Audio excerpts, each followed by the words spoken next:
Le Rassemblement Outaouais pour l'égalité et la liberté de conscience demande le retrait du projet de loi sur la Charte des valeurs. Ce regroupement demande à la population de signer sa déclaration publique, une déclaration qui condamne la Charte parce qu'elle ouvre, selon le groupe, la porte à l'intolérance et à la discrimination.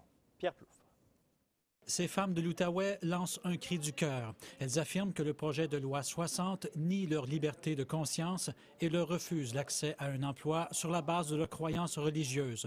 C'est le cas de cette infirmière d'origine marocaine qui travaille à l'hôpital de Hull depuis 2008. Jamais je n'aurais cru que je vivrais au Québec un tel moment, que je serais confrontée à un projet de loi qui va peut-être m'exclure de pouvoir exercer mon travail au sein de la fonction publique québécoise. Même crainte pour cette mère de famille convertie à l'islam qui suit des études en pharmacie. Ce projet de loi, s'il devient loi, m'empêcherait d'exercer ma profession dans la province de Québec. Ma province. Selon le Rassemblement, la Charte des valeurs va creuser un fossé entre les différentes communautés culturelles du Québec. Elles craignent qu'une telle charte agisse comme un terreau fertile pour l'intolérance et le racisme. Si le gouvernement québécois passe cette loi, eh bien, on va laisser la place à beaucoup d'abus. Après, il va aller plus loin, il va aller jusqu'au racisme. On va avoir une diversité de couleurs après au niveau des écoles.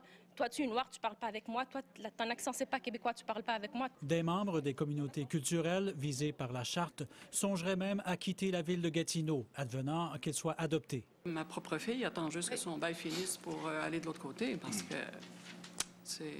c'est malsain, elle reçoit plus de remarques qu'avant. L'animateur de cette rencontre de presse, Bill Clennett, affirme que cette sortie publique ne répond à aucun agenda politique.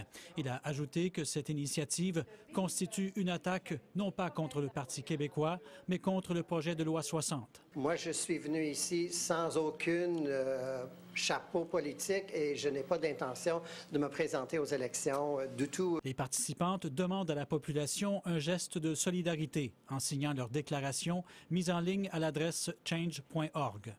De son côté, est-ce que la Ville de Gatineau a l'intention de prendre position au sujet de la Charte? Pour le maire Maxime Pedneau-Jobin, c'est incontournable et le plus tôt sera le mieux. Mais c'est le conseil municipal qui aura le dernier mot. Pierre Plouffe, TVA Nouvelles,